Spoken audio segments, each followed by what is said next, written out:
Okay, listen. Is it my favorite backdrop? No. Is it fine? It's fine.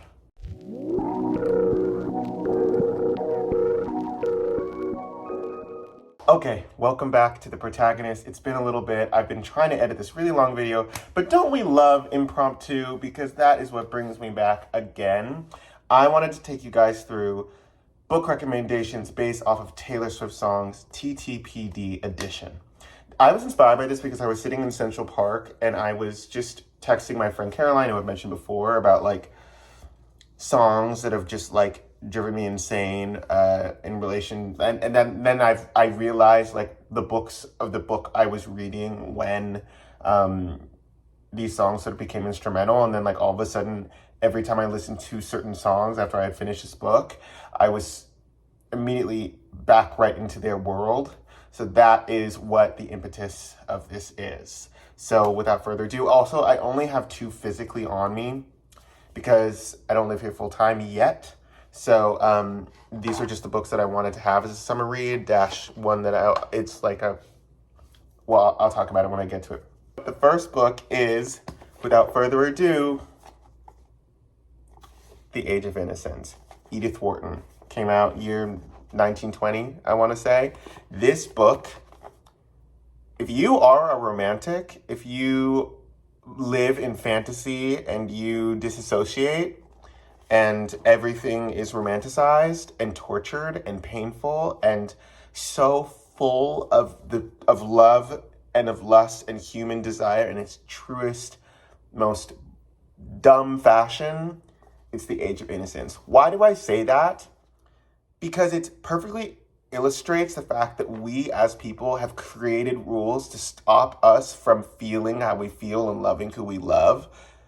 And we act as if it just has to be that way, as if that's what it's always been, when in fact, we were the ones who made the rules. So what are the songs, and I'm basically gonna do like 3 songs per book. So what are the songs that made me, that I can now not associate with The Age of Innocence? So I spent a lot of time reading to and from rehearsals. So I was always on the tube. So that also actually plays a character in this. The tube. Oh my God. You go to London once, I swear to God. The trains, the subways. So that also is a character, but that would be, I'm back. I had to argue with myself over one of the songs that I made, but no, I was right. I just needed to like think about it. So the first song that immediately ties itself with The Age of Innocence. This also is canonical. So like, start to finish with this book in particular. I'm going to try and make the other ones the same. It might be a little bit more jumbled because this is the most recent book I've read, so I can really go this into this into this. So that would be Guilty as Sin. Why? So The Age of Innocence follows Newland Archer, May Welland, and the Countess Olenska. It's a classic love triangle. I would argue it's the love triangle. I'll say it again. It's the love triangle. And it's exactly that. Everything starts from thought. Everything is festering. Plans have already been made. Marriages have already been proposed. Life in and of itself has sort of been ordained already for all 3 of these characters. But they're all struggling in different ways to reconcile with their thoughts and lust, and if they want to be with who they are with, and why they have or haven't questioned it up to this cataclysmic moment that begins this novella, really, but this story. So after Guilty of Sin, I have to go straight into Fresh Out the Slammer, because eventually 2 of these characters go from keeping it all inside, from being guilty into, or from feeling as if they're guilty into actually being guilty. And Fresh Out the Slammer is exactly that to me. This, by the way, is where I would say the subways become a character, because every time I was reading and that song would come on, it felt like I was actively fresh out the slammer, heading right into the arms of my lover that I always had at the back of my mind. That was my guilty sin, my guilty conscience, if you will. Taylor, we need to talk about track listing, whatever. But so that literally, like, Fresh Out the Slammer is The Age of Innocence, but I would say there is one song that is The Age of Innocence even more. In fact, I just texted my friend that now this song is in my top 5 for this album. And that would be The Alchemy. This happens only once every few lifetimes. That is this. That's the purpose and the drive that all of these characters have in common. It's the why they do what they do. It's because they feel this thing inside that's recognizing that this is rare and this needs to occur. This is their destiny. This is kismet. And they're not going to not follow through. And yet at the same time, there's such a risk in throwing all of your life away for this feeling. And a feeling isn't fact. Feelings aren't facts. I think they actually can be, but whatever. So those three songs, I would say, perfectly illustrate the Age of Innocence. I could not recommend this book more for anyone who really loved this album. I would, though, say, it was written in the 1920s. It takes place in New York in, I can't remember, like 1800s. Ultra rich and wealthy. It's poetic. It's tortured. It actually is an easy read, but maybe one where you have to really love inner dialogue, a lot of third person breaks, and basically characters who could just simply say, I like you too, but won't. The next book, or actually, so there is a book version, but I have the screenplay version. That would be Normal People by Sally Rooney. The scripts. I'm a screenwriter. So anytime I can get my hand on a screenplay that I love, I will. This one also comes with beautiful images that break up the screenplay. It's an incredible, incredible read. It's honestly, I think it's my holy Bible of screenwriting. But that's an aside. But so the three songs that I would say best illustrate this, honestly, modern day, the Age of Innocence, because once again, it's characters who could simply say, I like you too, but won't, for the same obstructions in life that the other characters in the Age of Innocence had to deal with. So what three songs would best go along with Normal People? Well, I wrote down Peter, Forgiving Peter, My Lost Fearless Leader, and Closets Like Cedar, preserved from when we were both kids. So there's time jumps. It deals a lot with the chemistry difference between, well, I'll just say Marianne and Connell's brains. I'm not male and female. But so I think what you see is a shift in maturity for both of these characters. Neither of them start mature, let me just say. But they do offer glimpses into their maturity and lack of in very different ways. And I would just say that Marianne's perception of of Connell, it's so conflicting. It's like recognizing the person that he could be, but also knowing that he's not that. And the only thing she can go off of is who he is right now. And who he is right now is an internal thinker. He's not going to say what he's thinking out loud. And his actions will often go against what he has somehow made very clear he wants to do. It's very confusing. But I would say that Peter is the perfect one for that. The next song would be Chloe or Sam or Sophia or Marcus. Your hologram stumbled into my apartment, hands in the hair of somebody in darkness, and Chloe or Sam or Sophia or Marcus. And I just watched it happen. Essentially, these characters, they start dating other people. They move on in and out of each other's lives. And yet they keep being wrapped right back into each other. And I would also argue that when they're with other people, especially the way that the show, which is what got me into this, illustrated that, is like they would be hooking up with other people and it would be like a split screen sometimes. And so it felt like you could tell that both of them were thinking about the other, but they aren't in each other's lives in the same way that they were when they were in high school or when they were in college or after. So it's just a really beautiful illustration of saying, like, as I also said in my Chloe, Sam, or Sophia or Marcus video, an invisible string is a positive and a negative. And I think that this really illustrates both, and that song really illustrates both. So that's why I chose that. And then finally, it's the manuscript. I actually almost put out a video about the manuscript, but I just didn't like it.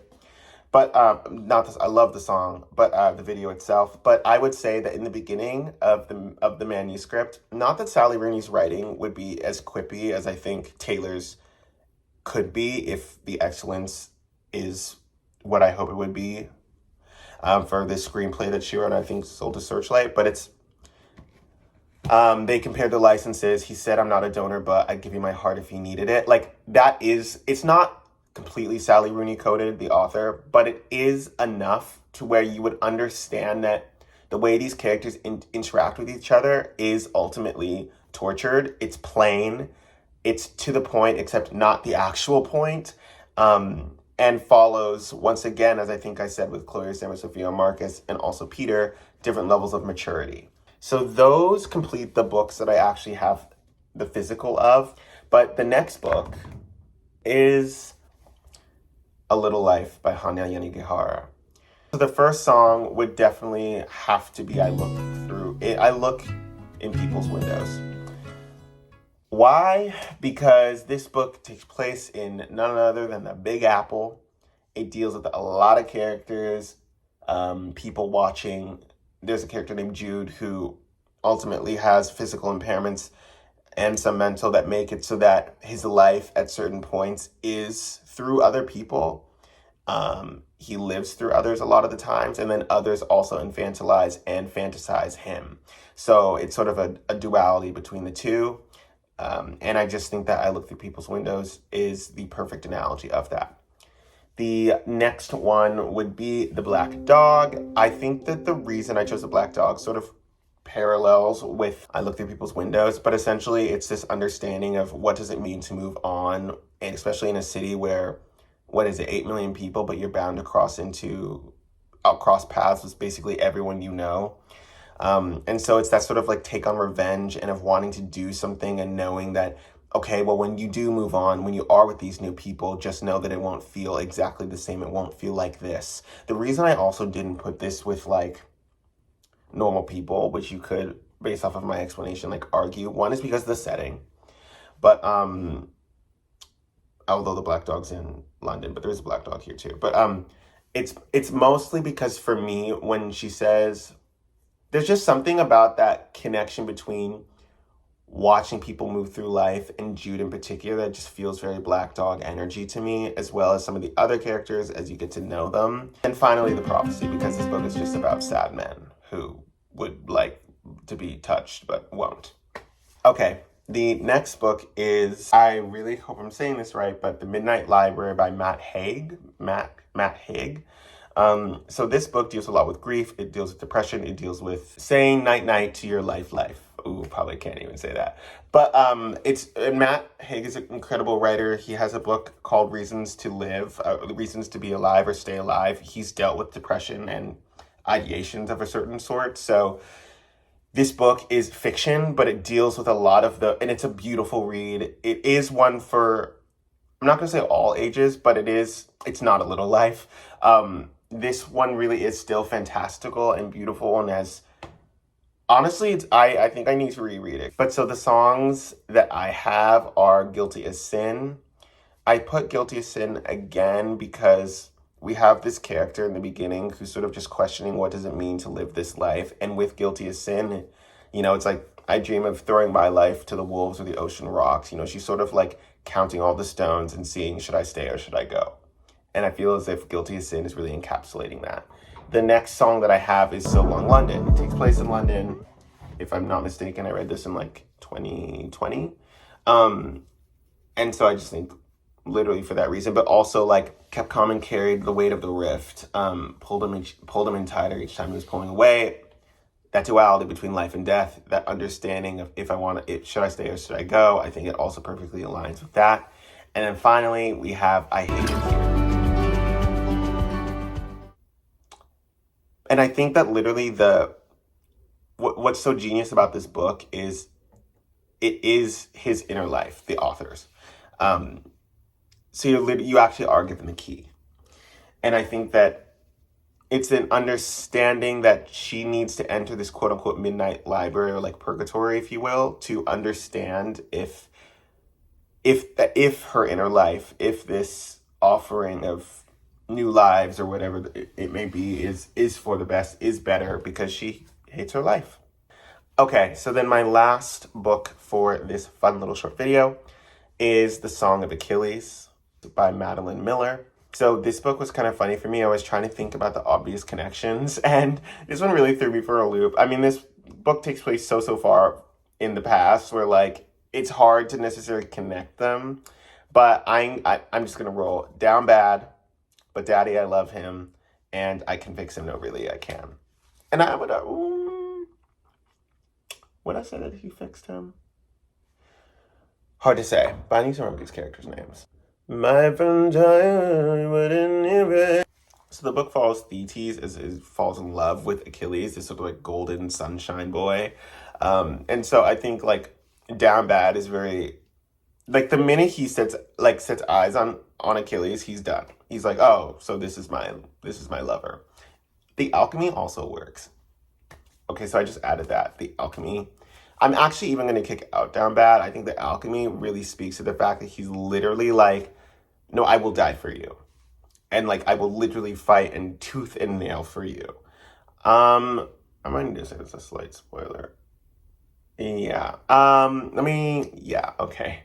Well, oh God, okay. But it is still such a good read. I could not recommend it more. And then, but Daddy, I Love Him isn't, well, I guess it is, well, his father, Thetis' father was just, wow, out of the picture. But I think, like, once again, he's sort of having to remind himself about these reasons why. None of them are as rational as the truth, which is just like, I just need you, Achilles.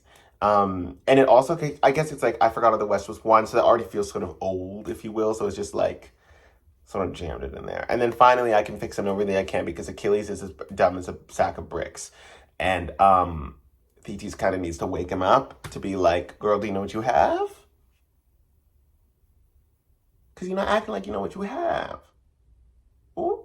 Okay, I could go on forever, but those are the 5 books that I think you should read if you really find passion, if you're passionate about any of the songs that I recommended. I hope you guys have a great rest of your afternoon, morning, evening, or night. Thank you so much to the hers and sirs and theirs who watched my video. I just made that up. And don't forget to like and subscribe, and I'll talk to you guys later.